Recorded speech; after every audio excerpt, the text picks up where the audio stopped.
Is your ACT coming up? Good thing you clicked on this video because I'm going to show you some last-minute strategies to take the ACT.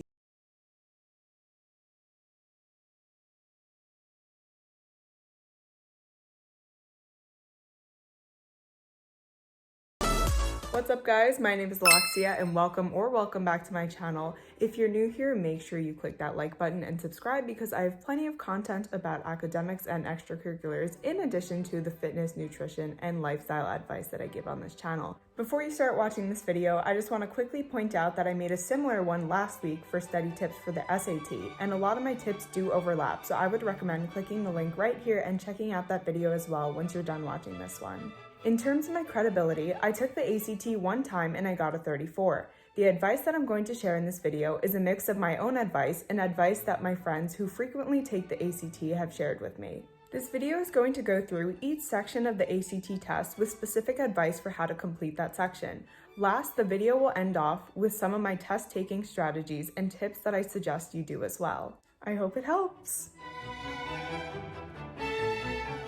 First up is the reading section. So this section, unlike the SAT, you actually have much less time to read each passage and answer the questions. Therefore, my advice would be to go faster than you think. Rather than reading the full passage before you try and answer the questions, try and just skim the passage and get the main idea. When you go to answer the questions, you can reference back to the passage and keep in mind that all the correct answers are always going to be in the passage. There's no need to guess or make inferences. If the answer isn't there, it means that it's not correct. For the grammar section, be sure to check out my SAT video where I talk about how to properly use commas and semicolons. In this video, I'm going to show you my notes for subject-object agreement.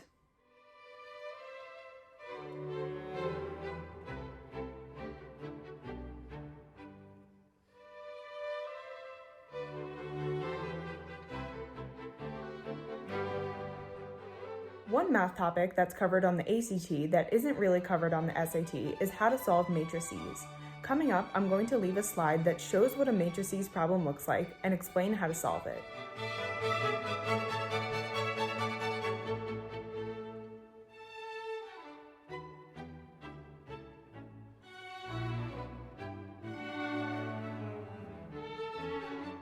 For the science section, the most important thing that's given to you is the graphs. Make sure you look at the graphs first when you're going to go answer the questions. If the answers aren't on the graphs, then make sure that you read through the passage to gather the correct information you need to answer the question. I also want to briefly talk about the difference between a direct and indirect or inverse relationship in science. A direct relationship means that as x increases, y also increases. An indirect relationship is the opposite. As x increases, y decreases.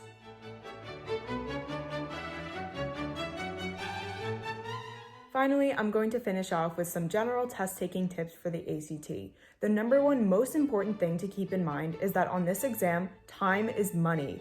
If you don't know the answer to a question, move on and continue completing the rest of the questions. If time allows at the end, come back to the question that you missed and try your best to answer it. A strategy that I use to psychologically hack my performance on the SAT or ACT is the way I dress for the exam. Although you do have to wake up early in the morning and it's likely that you're going to feel tired and you want to dress comfy, I suggest that you wear activewear and sneakers to help you feel more alert. Additionally, I tend to wear layered clothing, that way I could take off or put on layers in accordance to the temperature of the room. The more comfortable you feel and the more alert you are, the better prepared you will be to take the exam and do well. Just like the SAT, the morning of the exam, I love to watch last-minute ACT videos. I'm going to leave some of my favorite videos in the description box down below, so make sure to check those out as well. Before you start the exam, to help calm your mind, I recommend that you do trace 5 breathing. So what you do is you put one hand up with the number 5, and you're going to trace each finger. As you go up the finger, breathe in, and then breathe out as you go down. Taking some deep breaths before the start of your exam can help to calm your mind and get you ready to take the exam. Last but not least, this goes in accordance with me doing jumping jacks and squats in the bathroom during my SAT, but specifically for my ACT, one thing I did to help get me more alert and to get the blood flowing was to hop on one foot 5 times each. So I'd hop on my right foot like this, just kind of get the blood flowing, then hop on your left foot like this. This one is way more subtle, and you could do it in the bathroom without people giving you as many weird looks as doing squats or jumping jacks. So obviously this is up to you if you want to try it out, but for me it has worked, so I would suggest that you maybe give it a try. Alright guys, that is it for all the tips and advice I'm sharing in this video. I wanted to keep it nice and short because I get that you guys have some more studying to do, and I do want you guys to get a good night of sleep before your exam.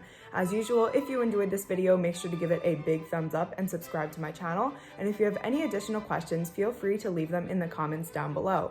Thank you guys so much for watching this video, and make sure that you're following me on all my social media accounts, which I will leave up here, and I hope you have a great day.